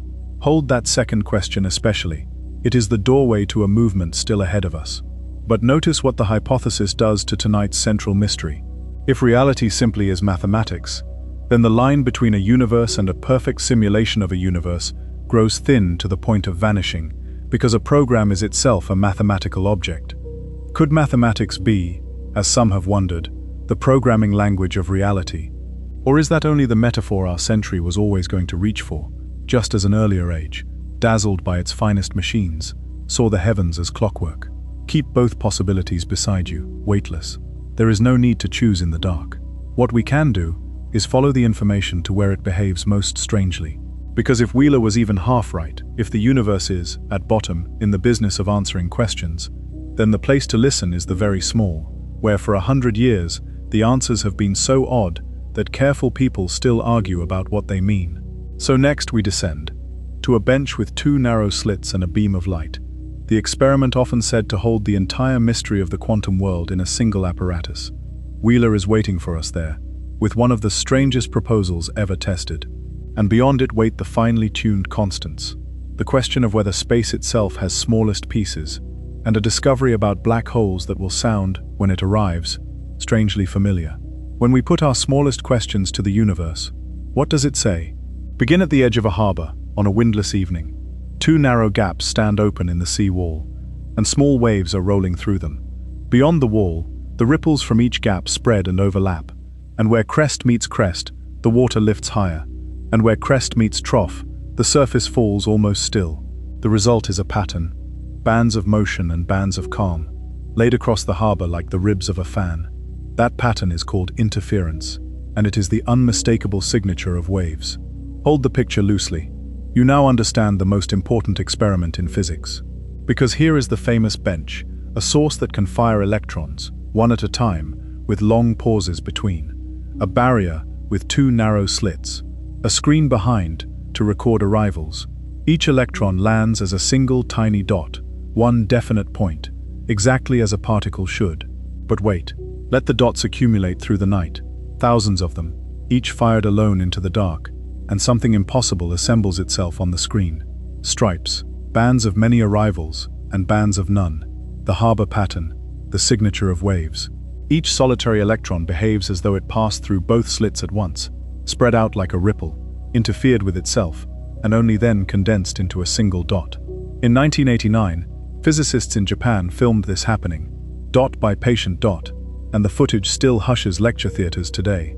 Between the source and the screen, quantum mechanics describes the electron not as a small object with a single path, but by something called a wave function, a smooth wave of possibility, carrying a weight for every route and every landing place, with the stripes emerging from how those possibilities add and cancel. Werner Heisenberg showed that such a wave simply cannot have a perfectly sharp position and a perfectly sharp motion at the same time. His celebrated uncertainty is not clumsiness in our instruments, but a trade written into the mathematics itself. And the wave picture holds right up until the moment of measurement, when one definite outcome appears. With odds, the wave function predicts to as many decimal places as anyone has ever cared to check. Now the twist that made the experiment legendary. Station a detector at the slits, so that each electron's route is recorded, and the stripes vanish. Two plain bands appear, one behind each slit, as though the electrons had been ordinary pellets all along. Ask the universe which way, and it stops answering both. Here we must slow down, because a single misleading word has confused generations. And that word is observer. In physics, an observation is not a person looking. It is any physical interaction that records the information. A detector, a stray photon, a wandering molecule of air. This is the insight called decoherence. The moment the which path information leaks into the surroundings, by any means at all, the delicate adding and cancelling is destroyed, and the wave behavior disappears, whether or not a single conscious being ever learns the result. The universe performs such measurements on itself, constantly, everywhere, which is precisely why tables and teacups never flicker. A few eminent pioneers, a century ago, did wonder aloud whether consciousness played some special role, and the modern mainstream, after long argument and careful experiment, answers that no such special role has ever been demonstrated. What remains genuinely open and openly argued is what measurement most deeply is. Rival interpretations of quantum mechanics, some with one world, some with many, some with hidden guiding waves, have contested the question for 100 years, and all of them reproduce the same flawless predictions. The mystery is real, it is just not the mystery the headlines sell. And John Wheeler, as promised, is waiting at this bench. In 1978, he proposed the boldest twist of all. Arrange the apparatus so that the choice of whether to ask which path is made after the photon has already passed the slits. Too strange to test, people said. In 2007 in France it was tested, with single photons and switches faster than flight times, and the results matched quantum mechanics perfectly. The pattern always agrees with the choice, even though the choice came later. Be careful with this, because no message travels backwards, and no law is broken. The sober lesson, the one Wheeler himself drew, is that it was never right to say the photon was a wave, or was a particle while in flight. No phenomenon, he concluded, is a phenomenon until it is a registered phenomenon. His cloud game, out of the parlor and onto the bench. You can feel why enthusiasts of the simulation hypothesis lean forward here. A world that keeps its answers unresolved until someone asks, they say, resembles a well-built game, which saves its effort and renders detail only where a player is looking. Now the caution. The mathematics that predicts every result you have just heard was complete by the 1930s, decades before the first video game flickered into being. And nothing in the behavior is lawless. The vagueness itself is precise, reliable, and identical in every laboratory on Earth. Decoherence, meanwhile, explains the specialness of asking without any renderer at all. An analogy is a lamp. It is not a fingerprint. Nothing here needs solving tonight, by the way. These appointments have been kept, without fail, for 13.8 billion years, and the universe will keep every one of them while you sleep. Consider next the speed limit. Light in empty space travels at just under 300,000 kilometers every second, and relativity holds this speed to be absolute. No matter, no signal, no information may outrun it, and every observer measures it the same, however they themselves are moving. To a simulation enthusiast, this sounds familiar too. A maximum update rate, a processor's clock. Now the caution. The limit is not bolted onto the universe like a governor on an engine. It is woven into the geometry of space and time, and it is what keeps cause ahead of effect. Loosen it, and events lose their order. and the universe no longer has a consistent story to tell. Any orderly world, hardware or none, might need exactly such a law. Or consider the very small. Combine the constants of gravity, of quantum theory and of light, and they single out a scale, the Planck length, around 10 to the minus 35 meters.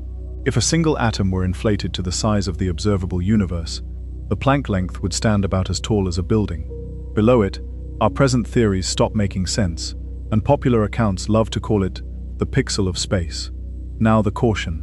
The Planck length marks where our understanding fails, not where space has been shown to be grainy. Astronomers have timed light from explosions billions of light years away, colors arriving in step after journeys across half the cosmos, where a grainy space might have smeared them, and no smearing has been found. Some approaches to quantum gravity do propose smallest units of area and volume, and none has been confirmed.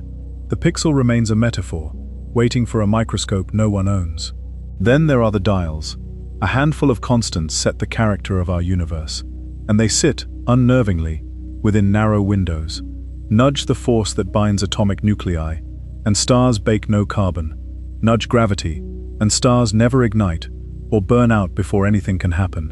In 1953, the astronomer Fred Hoyle reasoned backwards from the mere fact of our existence to an undiscovered property of the carbon nucleus, told the experimenters where to look, and they found it. Strangest of all is the cosmological constant, the energy of empty space. The naive quantum estimate overshoots the measured value by a factor of 10, followed by 120 zeros, which is sometimes called the worst prediction in the history of physics, and the true value sits absurdly small, yet not zero, within the slim range that lets galaxies form at all. Settings, say the enthusiasts. Dials, turned by careful hands. Now the caution. There are rival readings, and they are serious. Perhaps there are many universes with many settings, and living observers necessarily find themselves in one of the rare habitable ones, no dialer required. Perhaps a deeper theory fixes the constants, as better mathematics has dissolved apparent tunings before. Perhaps life is more inventive than our carbon imaginations allow. Fine-tuning is a genuine puzzle, freely admitted by physicists of every persuasion. A tuner is one interpretation among several, and so far, the only one that cannot be tested at all. Now for the discovery I asked you, hours ago, to keep somewhere safe. It begins with entropy, which you can hold, gently, as a measure of hidden information, of disorder, and it only ever grows overall. Remember that, because it will matter again in a moment. In the 1970s, Jacob Bekenstein and Stephen Hawking found that a black hole carries entropy, and that the amount is set not by the volume inside it, but by the area of its horizon, its two-dimensional surface. Sit with how odd that is. The information capacity of a region of space is written on its boundary, the way a page holds a story, not the way a box holds sand. Hawking then showed that black holes glow, ever so faintly, and slowly evaporate, which lit a famous crisis. Quantum law forbids information from being destroyed, yet a vanishing black hole seemed to take its contents with it. After decades of argument, the emerging consensus leans towards the information surviving, scrambled and returned by mechanisms still being mapped. And out of that long crisis came the holographic principle, proposed by Gerard Hooft and Leonard Susskind. The suspicion that everything within any volume of space can, in principle, be described by information living on its surface, the way a three-dimensional image is stored on two-dimensional film. In 1997, Juan Maldacena found an exact mathematical example, a model universe shaped differently from ours, in which a gravitating interior is precisely equivalent to a gravity-free theory on its distant boundary, and it has shaped theoretical physics ever since. Do you remember the net of jewels, from the temple stories near the start of the night, every jewel reflecting every other, each part carrying the whole? Physics did not confirm an ancient sutra, and honesty forbids pretending otherwise. But it is quietly wonderful that when theorists followed their equations all the way down, they found the world's information living on surfaces, reflections carrying the whole. A projected universe, whisper the enthusiasts. Now the caution. Holography emerged from the struggle to make gravity and quantum theory consistent. It is best established in model universes unlike our own, and physicists treat it as a deep property of quantum gravity, not as a maker's watermark. One more room, and it may be the strangest, because it holds time itself. Relativity abolished the universal now, Two observers passing each other disagree about which distant events are happening at this moment, and both are right, because simultaneity is a matter of perspective, like left and right. This is not philosophy, it is engineering. The clocks aboard navigation satellites tick at a measurably different rate from clocks on the ground, hurried by speed, eased by thinner gravity, and if engineers did not correct for relativity continuously, the map on that resting phone would drift out by miles within a single day. From all this, many physicists and philosophers draw a picture called the block universe, space-time as a single, complete, four-dimensional whole, in which past, present and future are equally real, and the flow of time is not out there at all, but something about us, about memory, and about entropy, whose one-way growth is the only deep asymmetry physics knows, the reason you remember last night and not tomorrow. Weeks before his own death, Einstein wrote to the grieving family of his oldest friend that, for those who believe in physics, the division of past, present and future is a stubbornly persistent illusion. Not everyone agrees. Serious philosophers still defend the flowing present, and the case remains open. A finished block, say the enthusiasts, sounds like a computed history, a file already written. Now the caution, one last time. If the block universe is true, it follows from the geometry of relativity, simulation, or none. A block needs no computer, and a computer needs no block. Time's deep nature is an unsolved case entirely on its own. You have heard the same caution toll after every clue in this movement, like a bell across water, and that tolling is what honesty sounds like. Not one thing tonight is evidence that our world is simulated. Not one thing rules it out. Every phenomenon we visited is predicted or explained by theories that never once mention hardware, and we warned ourselves hours ago that every age sees its newest machine in the heavens. Clockwork once, computation now. Whether this metaphor is merely the latest, or at last the true one, the universe serenely declines to say. We will gather the honest scorecard before the night ends. But there is one mystery this whole magnificent machinery leaves untouched, and it has been waiting beneath every word since the beginning. The equations describe motion, charge, curvature, information. Nowhere, in any of them, does anything explain the taste of tea, the ache of an old memory, or the simple, astonishing fact of this listening, here, now, in the dark. Physics maps the theater to its last decimal. It has nothing whatever to say about why the lights are on. Why is any of it felt? Of all the mysteries in this documentary, the next one is the mystery you are closest to. You are not merely near it, you are made of it. Cast your mind back to the stove-heated room, hours ago, and the one certainty that survived the deepest doubt ever written, that experience is happening. Notice something strange about that. The single most certain fact in your possession, the one thing no demon could fake, is also the one fact science finds hardest to explain. Not how you see, or remember, or speak. Those yield, piece by piece, to patient research. But why any of it is accompanied by feeling, why there is something it is like to be you. In the 1990s, a young Australian philosopher named David Chalmers stood up at a conference in Arizona and drew a line through the entire field. On one side he placed what he called, with a certain mischief, the easy problems, explaining attention, recognition, memory, wakefulness, the ability to report. Easy meaning tractable, not simple. Each is a mechanism, and mechanisms can be found, and decades of neuroscience have been finding them. On the other side he placed the hard problem. Why is all that processing accompanied by experience? A thermostat discriminates temperatures, a camera records a sunset. Presumably, neither feels a thing. Somewhere between the thermostat and you, the lights come on. No one knows where, no one knows why. No one, if we are strictly honest, even knows how to phrase the question so that an experiment could answer it. The equations of physics, as we saw, describe motion, charge, information. The taste of the tea appears in none of them. Chalmers sharpened the point with a thought experiment that has haunted philosophy ever since. Imagine a being identical to you, molecule for molecule, behaving identically, laughing at the same jokes, describing its feelings in the same words, writing poetry about sunsets, with no one home, all function, no experience. A zombie, in the technical sense. If such a thing is genuinely conceivable, then the physical story, complete though it may be, does not by itself explain why we are not zombies, and something is missing from our picture of the world. Critics answer that conceivability is cheap. Perhaps zombies are subtly impossible, like square circles that only seem picturable until you look closely. The argument continues, politely and without ceasefire. Where does the field actually stand? In 4 camps, roughly, and each is full of careful people. Physicalists expect consciousness to yield the way life once did. There was a time when living matter seemed to demand a sacred spark, and the spark dissolved into chemistry without remainder. Experience, they wager, will follow. Illusionists go further and suggest the hard problem is a trick that introspection plays on us, that we systematically misdescribe our own inner workings, and that explaining the misdescription is the real task. Panpsychists take the opposite road. Perhaps experience is fundamental, like charge, present in some unimaginably faint form everywhere, with rich minds built from simple sparks.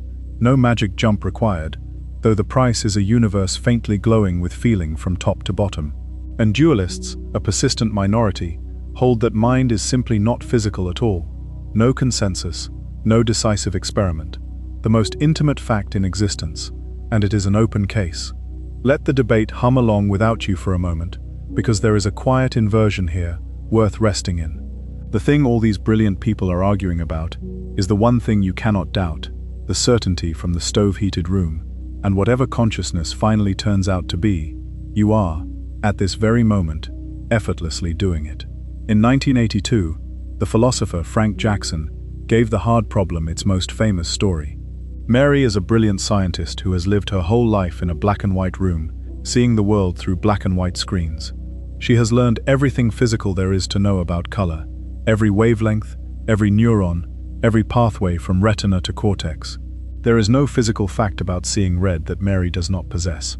One day, she steps outside and sees a red rose. The question, does she learn anything new? If your intuition says yes, that she now knows what red is like, then it seems some knowledge lies beyond the complete physical story, and physics alone cannot be the whole book. Critics reply that Mary gains no new fact, only a new ability to recognize and imagine, or a new route to facts she already held. And then comes the coda that makes the story a lesson in intellectual honesty. Years later, Frank Jackson changed his mind. The inventor of Mary's room announced that, on reflection, he had come to believe Mary learns nothing beyond the physical after all. Philosophy rarely offers a gift like that, an author persuaded out of his own famous argument. For our question, everything hangs in this unfinished room. If experience is simply what certain patterns are like from the inside, then minds could run on silicon, and simulated people would feel their simulated rain. If something more is needed, the finest simulation ever built would be scenery without an audience. The trial we opened with the Chinese room continues here, verdict still pending. Before we leave the subject of minds, there is one more thought experiment, and it comes with a 19th century pedigree and a modern sting. Ludwig Boltzmann taught the world that order and disorder are matters of statistics. Given enough time, random shuffling occasionally produces order, and small pockets of order arise unimaginably more easily than large ones. Modern cosmology noticed the sting. In certain models of an unending universe, random fluctuations should very occasionally assemble, out of the void, a lone momentary brain, complete with false memories of a whole life, a bedroom, even a quiet documentary playing in the dark. And such flickers, being small, should arise vastly more often than entire ordered galaxies full of steady observers. Count the observers in such a universe, and the typical one is a flicker. By the same statistical reasoning we met in the trilemma, you should then suspect you are one. Cosmologists, take note, do not conclude this. They treat it as a fire alarm. Any theory implying that your memories and reasoning are almost certainly random noise has sawn off the branch it sits on, and so models are rejected or repaired precisely to avoid it. But do notice, for later, what the alarm reveals. The style of argument, counting possible observers and asking which you are likely to be, is the same key that unlocks Bostrom's third branch. The same key opens both doors, and some skeptics think the key is bent. Meanwhile, rest in the plain evidence of your own continuity. Your memories cohere, your mornings return, the world greets you with patient consistency, which is exactly what a momentary flicker could never manage. Now stand back, all the way back. The observable universe stretches about 93 billion light-years from edge to edge, and it holds hundreds of billions of galaxies, by some counts far more, each carrying hundreds of billions of stars, more stars by most estimates than grains of sand on every beach on Earth. The oldest light in existence was released around 380,000 years after the beginning, and it has been traveling ever since, cooled now to a whisper, less than 3 degrees above absolute zero, arriving everywhere, always. It is passing through your room at this moment, in the dark, and a small fraction of the hiss on old untuned televisions was this first light, knocking politely at the glass. And of everything that exists, all the shining stars and worlds and bodies, the part we understand is roughly 5%. The rest, dark matter and dark energy, is unknown. We are the thin, bright trim on something we have not yet named. So the question writes itself, and it deserves to be asked plainly. Who would simulate all this? Why build 100 billion galaxies for 8 billion people who will never touch them? Enthusiasts have answers ready. Perhaps you never render what no one measures, and the distant galaxies are painted depth, computed only when a telescope asks. Perhaps, to whoever built it, scale is simply cheap. Perhaps the show was never about us at all. And here the honest note must sound again. The painted backdrop reply explains everything and predicts nothing. And every time astronomy has pressed against the scenery has pressed back like a world. Distant galaxies bend, passing light exactly as their gravity should. Far supernovae flare and fade by the same lawful physics as near ones. And depth answers every test a backdrop should fail. If it is scenery that works all the way down. And who would the builders be? Hold the candidates at arm's length, like photographs of strangers, our own distant descendants, running what Bostrom called ancestor simulations, studying their deep past, in which case the simulators would be, in a manner of speaking, our great-great-grandchildren, and this whole night, an heirloom. Or other civilizations entirely, mapping possible histories for science or art, or reasons that do not translate. Or intelligences whose motives we could no more guess than a character in a novel guesses her novelist. Or simulators, who are themselves simulated, stacked like reflections in facing mirrors, a possibility that carries its own headache, which the skeptics are about to name. Notice too the shape this has all taken, an unseen maker, outside the world, purposes unknown. Critics observe that the hypothesis has quietly rebuilt theology in silicon. Defenders answer that, unlike faith, it arrives by an argument about technology and probability. Both observations land, and neither settles anything. Because here is the plain truth with which this movement must close. There is no evidence for any of these candidates. Not a trace, not a signature, not a fingerprint on the glass.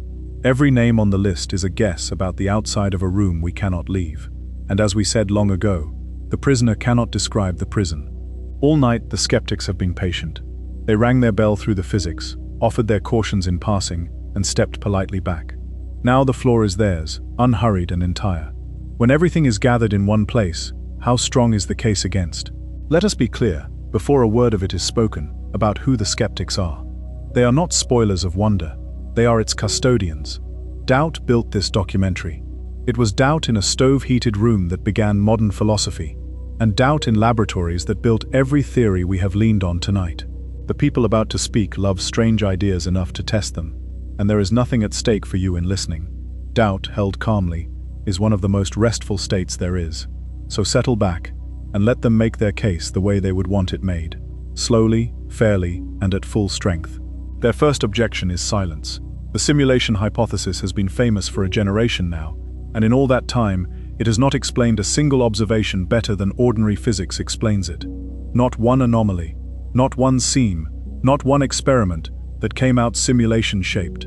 You heard the caution toll through the physics earlier, and the skeptics simply gather those tolls into a sentence. Every so-called clue already has a lawful explanation that never mentions hardware. And where the hypothesis has been given a genuine chance to speak, it has said nothing.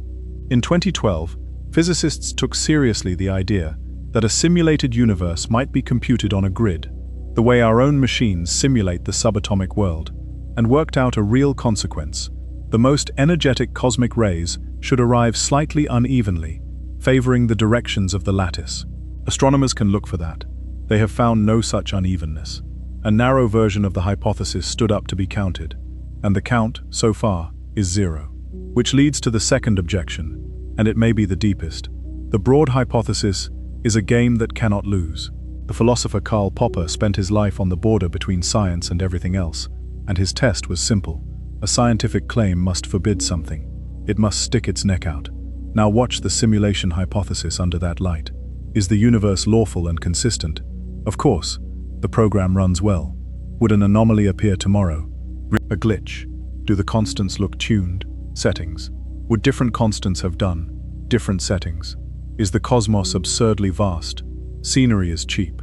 Every possible observation is absorbed with a shrug, and a theory compatible with every possible world tells us nothing about this one. Philosophers argue about the exact border of Popper's rule, but the instinct behind it is sound. A player who cannot lose is not playing the game. And notice what happened to the version that could lose. The lattice version made a prediction. The prediction failed to appear, and the broad hypothesis glided on regardless, untouched. That gliding is precisely the problem. The third objection arrives with a bill. Computation is physical. It costs energy, it sheds heat, and there is a proven minimum price, however small, for every single bit erased. Now ask what it would cost to run us. The quantum state of a system grows so fast that tracking just a few hundred entangled particles exactly would outrun any classical memory built from every atom in the observable universe. That impossibility is the very reason quantum computers are being attempted at all, as Feynman told us hours ago. Simulating this universe in full, particle for particle, would require a machine at least as extravagant as the universe itself. And there is an old story about an empire whose cartographers, perfecting their craft, finally drew a map the size of the empire, which was, of course, useless. A perfect simulation is that map. The enthusiasts answer, reasonably, that you would never render everything, only what observers probe. But the skeptics press back. Billions of observers, and every instrument they build, probe constantly and compare notes. And keeping a patchwork world flawlessly consistent for all of them, forever, is itself a monstrous bookkeeping problem. Nor can you skimp far below the surface, because our bodies run on quantum-scale chemistry, coarsen the grain, and the world would misbehave in ways laboratories would have caught. Possible in principle, the enthusiasts say. Show me the principles engineering, the skeptics reply. And until then, notice that the bill has never once been itemized. The fourth objection is a tower. If the argument for our being simulated is good, it is just as good one level up. The simulators, by their own logic, should suspect that they are simulated too, and their simulators likewise, mirrors stacked into the dark, exactly the headache we promised earlier. But the tower has to stand on something. Each simulated level must be computed by the level above, so each can hold no more richness than its parent spares, and the resources thin out, floor by floor, like air on a mountainside. Somewhere at the bottom there must be a basement, a base reality that simply exists, unsimulated, uncaused by any programmer. And here the skeptic smiles gently and asks the obvious question. If your explanation requires, in the end, a reality that just exists, why not let it be this one? Some cosmologists add a sharper twist. If simulations ever do become cheap, the cheap ones should vastly outnumber the lavish ones. Shallow worlds, brief worlds, worlds that cut corners. A flawless, 13 billion-year universe, consistent to the last decimal everywhere we look, is exactly what the crowded lower floors of that tower would not look like. The fifth objection is 700 years old and fits in a pocket. William of Ockham, a friar from a small village in Surrey, gave philosophy its most durable tool. When explanations compete, do not multiply mysteries beyond necessity. Now weigh the two candidates honestly. One says, the universe exists, and follows laws we can study. The other says, a second, greater universe exists, unobserved, containing builders, unobserved, with motives unknown, running technology unspecified, and that universe still needs explaining exactly as much as ours did. The simulation does not dissolve the mystery of existence, it buys a larger one on credit. The enthusiasts fairly reply that the razor is a habit, not a law, and that reality has been extravagant before. The quantum world and the sheer size of the cosmos both offended common sense. True, say the skeptics, but on each of those occasions, we were dragged to extravagance by evidence, kicking and measuring all the way. Here nothing drags us, we are volunteering. And then there is the bent key. Strip the trilemma to its engine, and you find a statistical move. Count the possible minds. Note that most would be simulated. Conclude that you are probably among the most. But we watched that same key turn earlier tonight, and open a door onto nonsense. Count the possible minds in certain cosmologies, and most are momentary flickers with false memories. a conclusion physicists treat as a reason to repair the theory, not to doubt their mothers. Critics of the trilemma make the parallel point. Reasoning about which observer you are likely to be depends treacherously on how you draw the circle of observers like you, and redrawing the circle redraws the odds. In fairness, Bostrom has heard all of this. He quite literally wrote the scholarly book on such reasoning, and his replies are careful and technical, and the dispute among specialists is genuine and unresolved. But a conclusion this large, resting on a method this contested, is a heavy roof on a slender post, which brings the skeptics to their oldest rule, the one popularized by the astronomer Carl Sagan. Extraordinary claims require extraordinary evidence. It is hard to imagine a claim more extraordinary than reality as an artifact. And the evidence on offer, after everything, is this: no observations, and one disputed argument about probability. They would add, gently, a suspicion about us rather than about the universe.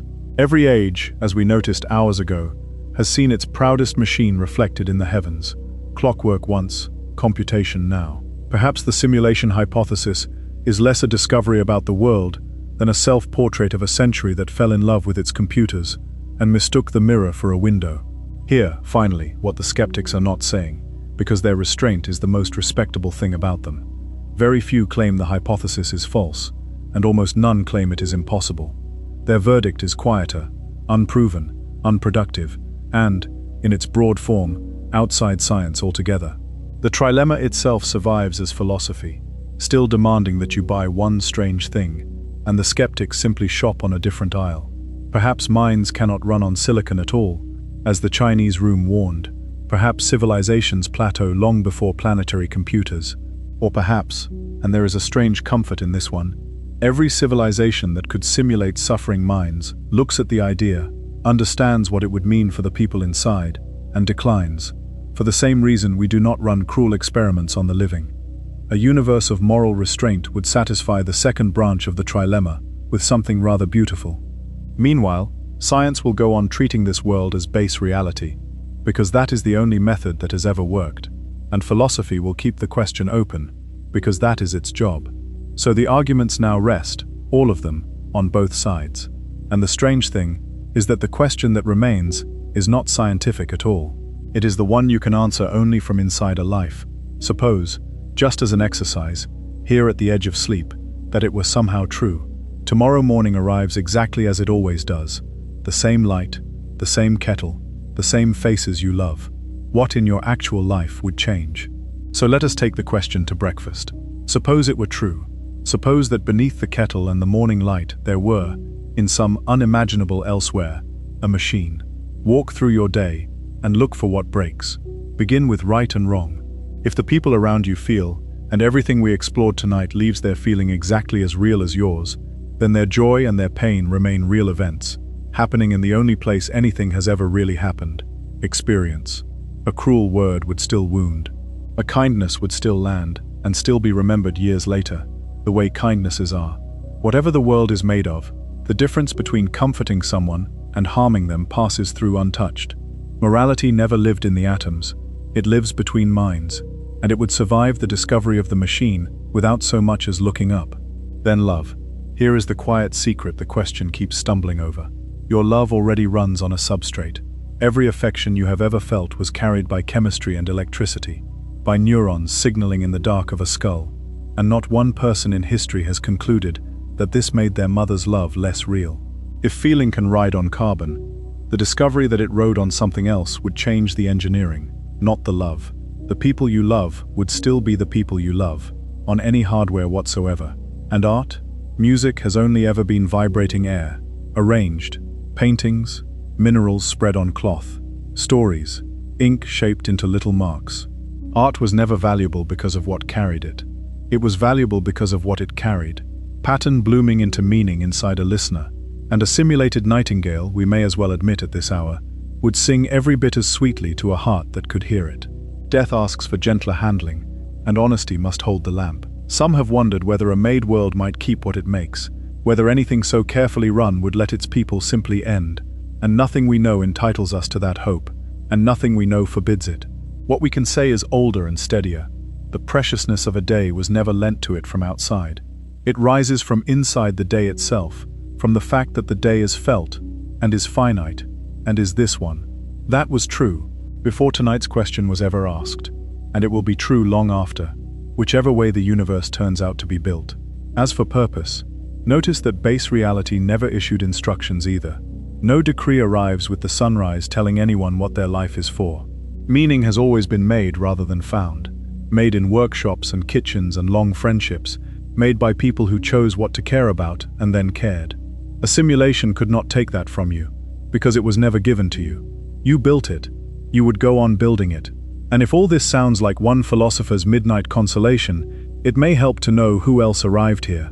David Chalmers, the very man who named the hard problem, has argued at book length that a simulated world would not be a fake world. A simulated table would be a real table, made of information rather than atoms, and a life lived among such tables could be as meaningful as any life ever lived. The philosopher who taught us how deep the mystery of consciousness goes looked directly at the simulation and concluded, "Even so, nothing that matters is lost. Now let us keep the promise made hours ago and take honest stock of everything we carried tonight." Briefly, like a lantern passed along a line of exhibits.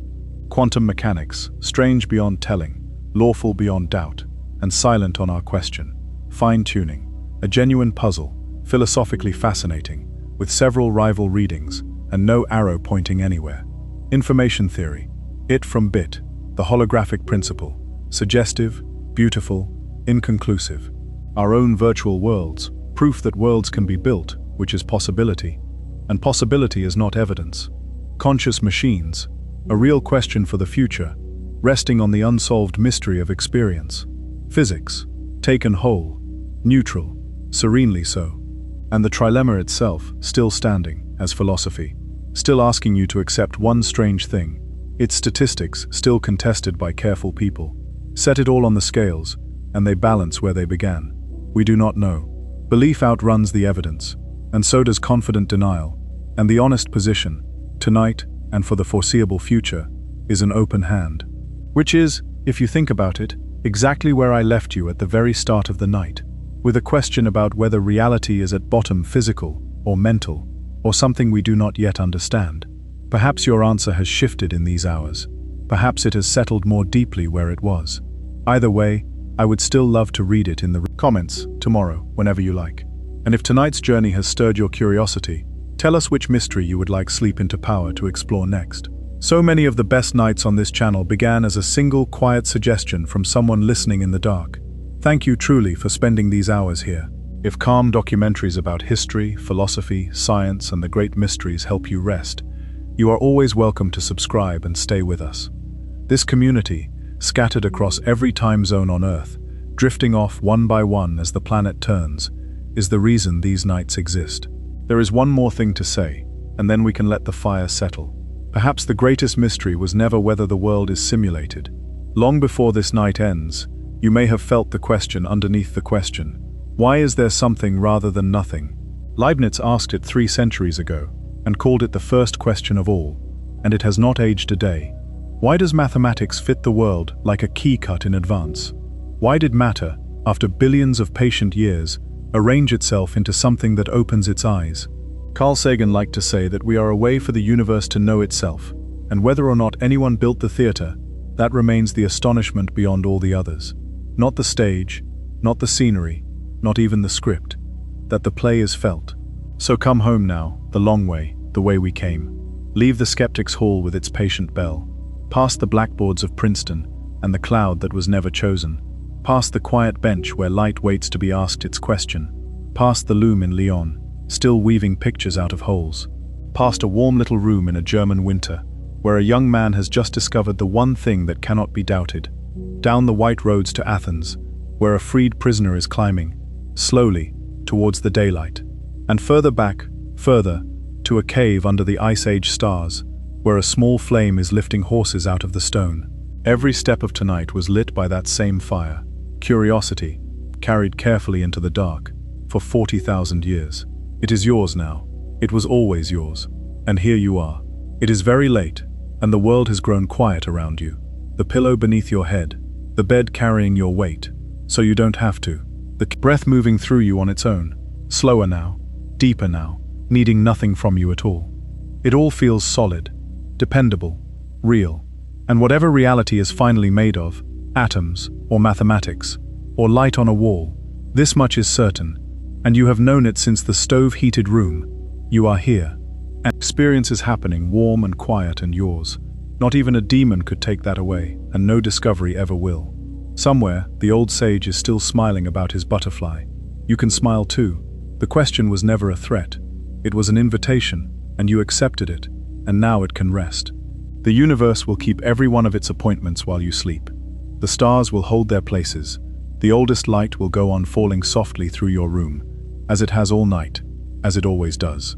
The fire is low now, just embers, breathing with you in the dark.